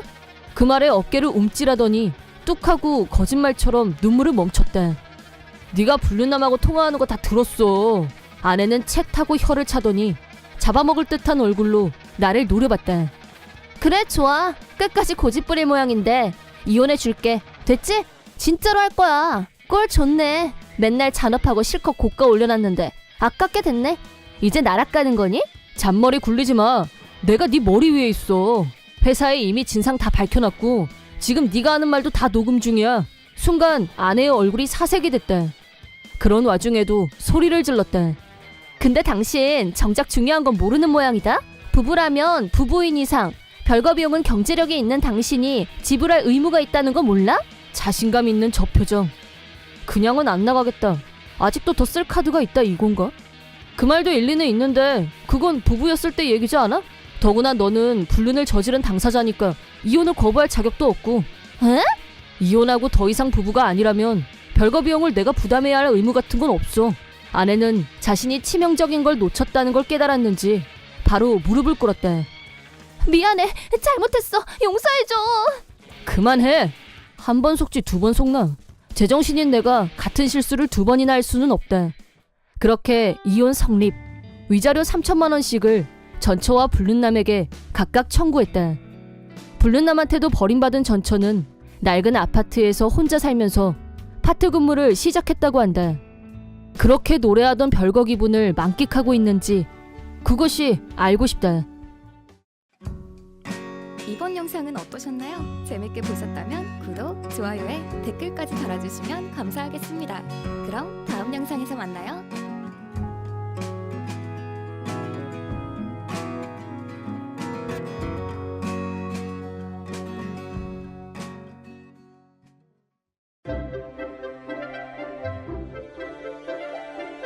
사이다 무비튼. 내 이름은 다나나, 나이 30살. 정사원으로 일하고 있고 남편 연하남도 같은 회사 동료이다. 남편은 5살 연하인 25, 아직 아이는 없었다. 결혼 전 남편과 나는 같은 부서 소속이었다. 결혼 후에 남편이 다른 부서로 이동됐다. 회사 측의 배려였을 거라고 생각한다. 회사는 일을 하는 곳이고 부부가 같은 곳에서 일하면서 알콩달콩하면 다른 동료들 눈에 거슬릴 수 있기 때문에 미연에 방지한 걸 거다. 그래서 처음엔 아무 불만이 없었다. 부서가 달라졌어도 남편과 사내에서 얼굴 정도는 볼 수 있고 남편에 대한 평판도 같은 회사에 있다 보면 자연스럽게 들을 수 있을 거다. 어차피 퇴근하면 계속 같이 있을 텐데 뭐. 부서가 갈라졌다고 해서 우리한테 무슨 영향이 있는 건 아니니까. 나는 그렇게 생각했었다. 그런데 남편이 불륜인 것 같다는 소문이 흘러나오기 시작했다. 부서 이동한 지 겨우 2주밖에 지나지 않았는데 남편한테 물어봤더니 실은 여자 상사가 자꾸 따로 보자고 해서 곤란하다고 했대. 결혼했다고 말 안 했어? 말했지, 유부남이라고. 근데 42살 노처녀라는데 너무 적극적이야. 내 말이 먹히질 않아. 새 여자 상사는 남편의 교육을 담당하고 있다고 했다. 근속 20년의 터줏대감 같은 존재인 반면 우리 남편은 이제 겨우 입사 3년차. 상대가 대선배이다 보니 말 한마디 꺼내기도 어려운 게 눈에 선했다. 그래? 그럼 내가 얘기 한번 해볼게. 나는 전문대 졸업 후 입사했기 때문에 근속 10년 차였다. 남편보다 연상이고 어엿한 30대였다. 행여 문제가 커지더라도 내 직속 상사는 아니니까 좀 더 낫겠지. 남편을 대신해서 내가 따끔하게 얘기해보기로 했다. 점심시간, 남편 부서에 갔는데 그 여자 상사가 남편한테 꼬리치는 장면을 목격하고 말았다. 여자 상사는 젊었을 때는 꽤 미인이었을 것 같은 외모였다. 키도 크고 이목구비도 뚜렷한 얼굴이었지만 세월의 무게가 있다 보니 42살다운 나이가 얼굴에 나왔다. 하지만 자기만 그걸 모르고 있는 것 같았다. 내가 이래봬도 우리 부서에서 아이돌급 존재감이거든? 그렇지만 특별히 오늘 밤은 연하남 씨가 독점하게 해줄 의향이 있어. 전 아내가 있습니다. 내가 정말 죄인이야. 유부남까지 내 매력에 빠지게 만들잖아? 이 죽일 놈의 미모. 정말 상상 이상으로 가상의 세계에 살고 있었다. 이건 특단의 조치가 필요하겠는걸. 메타인지가 정말 시급해. 충격을 받은 나는 이 일로 어떠한 문제가 발생한다고 해도 어쩔 수 없다고 각오를 다졌다. 나는 남편 부서로 성큼 들어갔다. 안녕하세요. 저는 연하남 아내 나하나입니다. 내가 자기소개를 하자 여자 상사가 코웃음을 쳤다. 누구세요? 회사에 뭐하러 왔어요? 난데없이 들어와서 아내라니 뭐래? 차원이면 어느 부서 소속인지 말하는 게 먼저 아닌가?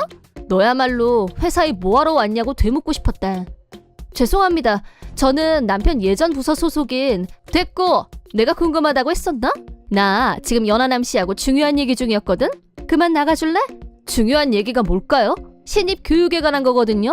우리 부서에 온 지 얼마 안 됐으니까 공적 사적으로 알려줄 게 많아서 같은 동료 입장에서 끝나고 술이라도 한잔하면서 천천히 얘기 좀 할까 하고. 교육은 업무 시간에 하시죠? 진짜 말귀를 못 알아듣네. 업무 내용은 회사에서 가르쳐줄 수 있지.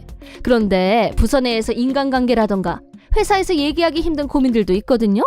그래서 내가 끝나고 술이라도 한잔하자고 얘기하는 중이었다고. 입으로 나이를 먹었는지 42살의 말발을 당해낼 재간이 없었다. 내가 어떻게 받아쳐야 할지 고민하느라 틈이 생기자 자신감이 차오른 여자 상사는 한마디 더 덧붙였다. 나도 연하남 씨한테 상의하고 싶은 일도 있고 해서. 남편은 아직 입사 3년 차예요. 베테랑 선배님이라고 해도 교육 내용은 간단한 수준이면 될 것 같은데요? 아니지. 연하남 씨가 나보다 더 선배야. 그 분야에 있어서는. 여자 상사는 연신 남편한테 추파를 던지면서 말을 했다. 나도 더 늦기 전에 결혼에 대해서 생각해볼까 하고. 이런 건 결혼해본 사람한테 물어보는 게 좋지 않겠어? 죄송하지만 오늘 저녁에는 중요한 일이 있어서요. 그래서 제 남편은 선배님하고 술 마시러 못 갈 것 같아요. 그래? 그럼 어쩔 수 없지. 오늘은 내가 양보할게. 의외로 금세 포기를 해서 놀라고 있는데 여자 상사가 그런 나를 물먹이려는 듯 이렇게 말했대. 나는 같은 부서고 나하나 씨 남편 교육 담당이니까 오늘만 날인가? 얼마든지 기회는 또 있겠지. 여자 상사는 여유 있게 말했다. 진짜 개진상한테 걸렸네. 저런 물귀신 같은 여자가 진짜 있을 줄이야. 솔직히 회사에서 가장 어려운 상대가 독신의 연배인 여자 사원이었다. 결혼할 때도 독신 선배 여사원들한테 말할 때는 꽤나 조심스러웠다. 내가 너무 행복 뿜뿜인 걸 드러내면 왕따 당할 것 같아서 걱정되는 면도 있었다. 더구나 여자 사원이 남자 사원한테 성추행한 건 전례가 거의 없어서 회사에서도 민감한 사안이 될 수 있고, 또 갓 부서 이동이 됐는데 오자마자 문제를 일으켰다는 인상을 심어주고 싶어 하지 않는 남편의 심정도 이해가 갔다. 저렇게 말빨이 센 타입이면 섣불리 회사에 알렸다가는 저 여자는 빠져나가고 내가 역공을 당할 수도 있어. 상하관계가 명백한데 남편이 반기를 들면 남편의 입지만 좁아질 수도 있다. 역시 내가 눈을 부릅뜨고 내 남편 지키는 것 말고는 방법이 없겠어. 퇴근하자마자 남편 부서로 갔다. 혹시 몰라서 같이 퇴근하려고 말이다. 낮에 이미 얘기를 끝냈으니까 설마 오늘 저녁은 남편을 잡지 않을 거라고 생각했었는데 연하남 씨, 연상녀가 자기 타임 맞지? 와이프 30이라며. 그럼 아줌마지 뭐. 여자 상사는 자기 나이가 42살이란 건 까마귀 고기를 먹었는지 남의 나이만 물고 늘어졌다. 그럼 난 어때? 취향 저격 아님? 저는 연상이라서 하나를 좋아한 게 아니라 제가 좋아하게 된 여자가 우연히 저보다 연상이었을 뿐입니다. 구차하게 변명은 됐고 나도 연하가 타입이야. 서로 취향도 똑같고 윈윈은 이럴 때 쓰는 말 아니야? 내가 얘기를 끊고 끼어들었다. 제 남편한테 꼬리 그만 치시죠. 표현 참 저렴하네. 꼬리를 치다니. 난 좋아하는 타입에 대해서 얘기한 것뿐이야. 얼굴에 철판을 깔기로 작정했나. 뻔뻔 그 잡치였다. 꼬리를 친다는 등 저속한 표현으로 내 명예를 실추시키려고 하는데 뭐 눈에 뭐만 보인다고. 자기가 꼬리 쳤나 보네. 연하남 씨한테. 나아나 씨처럼 남자만 보면 이성을 상실하는 여자가 있어서 아직도 여자들한테 이 사회가 유리천장인 거라고. 여자 상사는 열심히 말발을 세웠지만 나와 남편이 한편이 돼서 맞섰고 그날은 무사히 같이 귀가하는데 성공했다. 나도 남편도 더 정신을 바짝 차리기로 했다. 여자 상사가 아무리 남편을 꼬셔도 족족 다 거절하고 빠져나왔다. 그러자 여자 상사도 노골적으로 남편을 꼬시는 발언을 자제했다. 그런데 이번에는 여자 상사한테서 문자 폭탄이 쏟아졌다. 업무상 필요한 일이 있을 때 연락하라고 해서 아이디를 가르쳐줬는데 그게 실수였나 봐. 나는 남편을 위로했다. 당신 잘못은 아니지. 업무상으로 연락한다고 해놓고 개인적인 일로만 잔뜩 메시지를 보내는 그 여자가 잘못된 거지. 남편과 나는 일과 관련된 게 아니면 철저히 안 일십하기로 했고 대면 비대면 상관없이 업무 관련 외에는 무시가 최고의 약이라고 결론을 내렸다. 직장인의 꿀맛, 연휴 시작. 나와 남편은 친정시댁에 얼굴 도장을 찍고 깨알 온천 여행까지 힐링 시간을 챙겼다. 멋진 풍경에서 인증사진도 남기고 맛있는 음식 서로 먹여주면서 신혼기분을 만끽했다. 즐거웠던 순간을 SNS에도 올렸다. 연휴 끝, 출근. 나란히 출근한 우리 부부에게 다가와 불을 뿜는 여자 상사. 어떻게 날 이렇게 외롭게 할 수가 있어? 이러기 있어 정말? 어이 상실. 내가 연휴 통으로 비워놓고 기다렸는데 어떻게 첫날부터 마지막 날까지 단 한 번도 연락이 안 돼? 그 와중에 SNS는 업데이트했더라? 여자 상사가 남편한테 보낸 메시지는 개인적인 일이란 걸 안 순간 안일십이 우리의 룰이었다. 보아하니 연휴 기간에 남편한테 데이트를 하자고 한 모양이었다. 연휴 중에 연락하신 이유가 우리 남편하고 데이트하고 싶어서였다고 자백하신 거네요? 이 사람 유부남이에요. 제 남편. 이쯤에서 그만하시죠. 벌써 선 많이 넘으신 것 같은데. 그쪽도 선 지켜. 마지막 판단은 연하남 씨가 하는 거야. 우리나라에서 이혼은 합법이야. 재혼도. 여자 상사는 이번에도 내가 이겼지 하는 표정이었다. 우리 둘 중에 누가 더 매력이 있는지, 사회적 지위는 누가 더 네, 제 선택은 단 하나입니다. 말도 채 끝나기 전에 남편이 확 대답했다. 대답 들으셨죠? 내가 여유만만하게 나오자 여자 상사는 훅 열이 받아서 상스러운 말을 입에 담았고 눈에 보이는 대로 물건을 집어던졌다. 사람들이 몰려들었고 회사가 소란스러워졌다. 연휴 기간 동안 쌓였던 여자 상사의 스트레스가 대폭발한 순간이었다. 무리를 일으킨 후 여자 상사는 퇴직했다. 나와 남편이 갑질과 성추행으로 신고한 결과였다. 증언자들도 다수 있었고 회사에서 처분이 내려졌다. 해고 처분은 간신히 면했지만 여자 상사 스스로 회사에 나오기가 껄끄러웠는지 사표를 썼다. 프라이드였던 사회적 지위도 잃었고 42살의 독신, 파트 근무가 그녀의 현실 이력이다. 이번 영상은 어떠셨나요? 재밌게 보셨다면 구독, 좋아요에 댓글까지 달아주시면 감사하겠습니다. 그럼 다음 영상에서 만나요.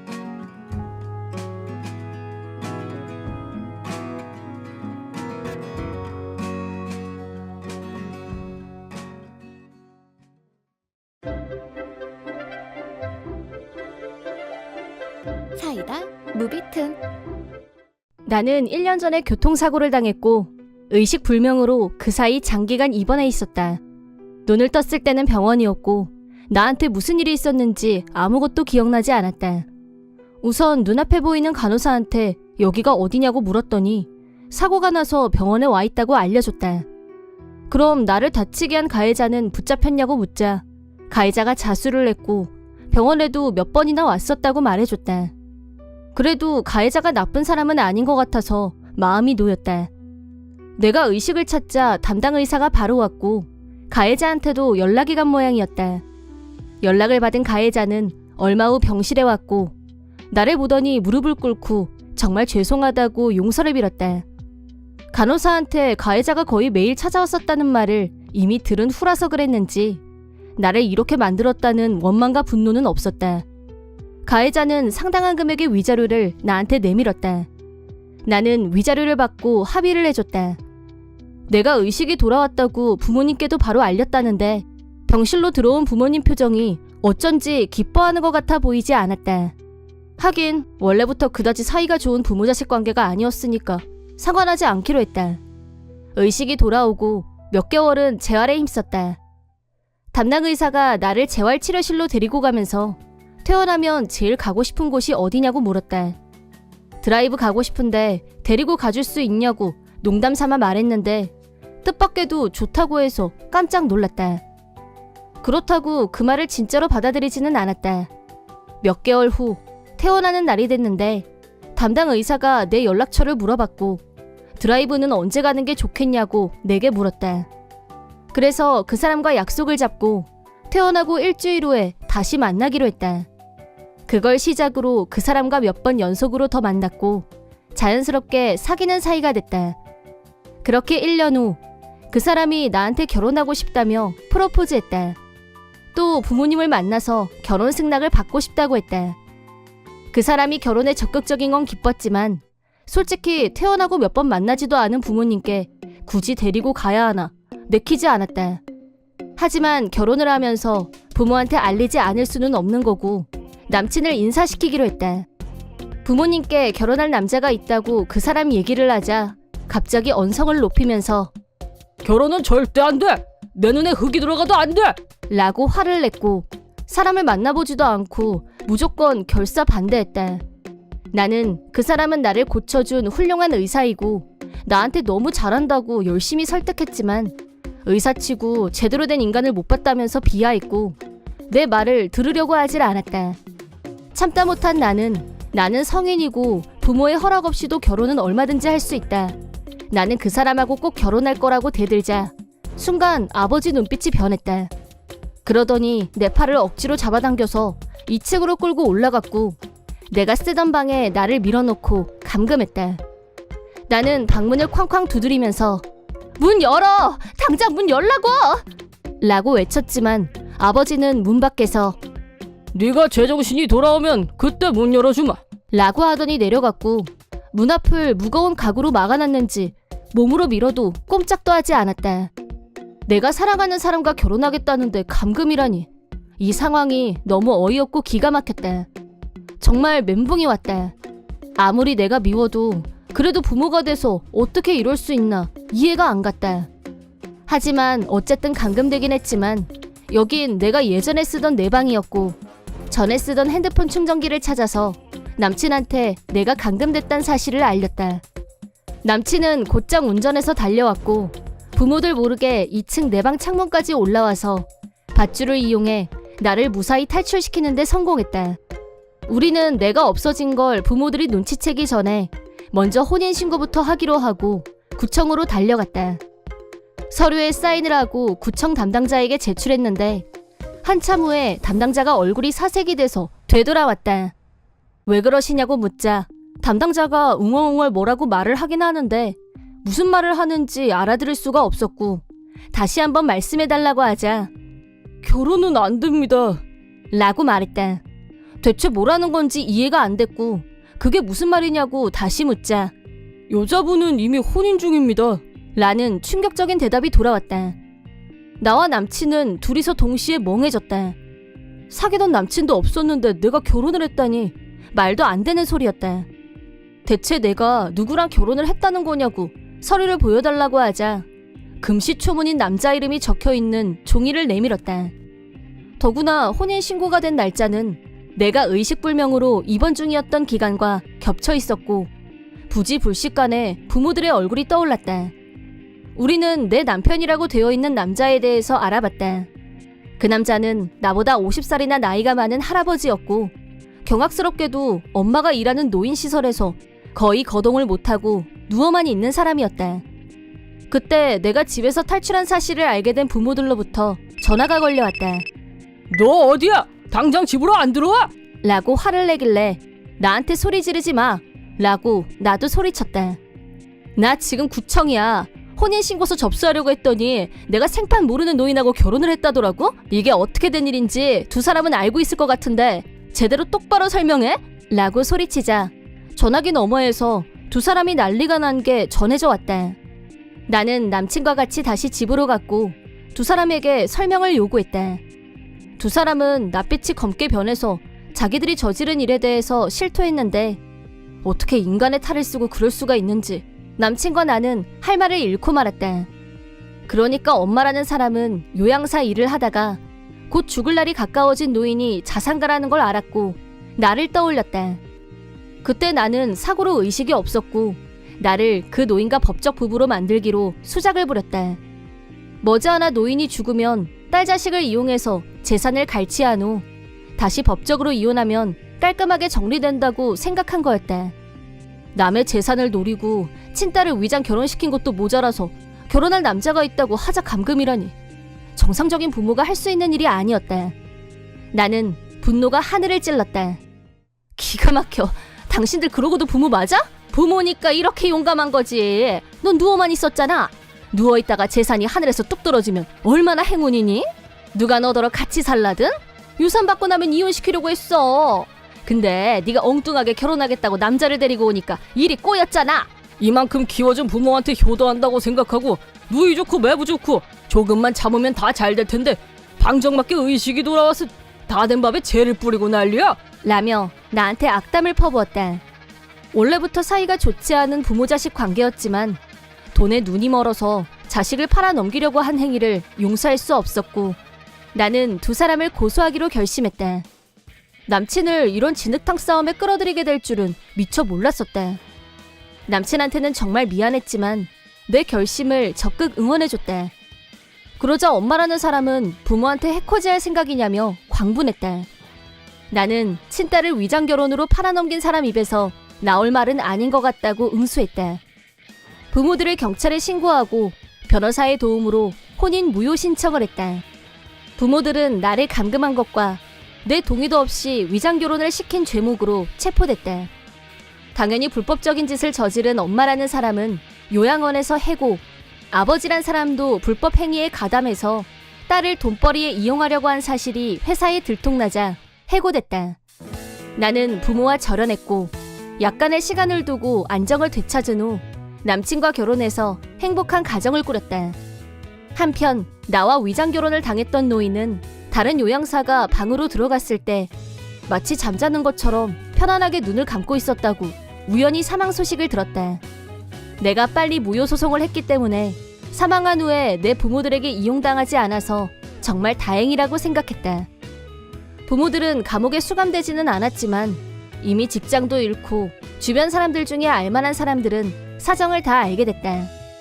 다른 직장을 찾으려고 해도 나이도 있고 아마 생계를 꾸려가는 데는 어려움이 있을 것이다.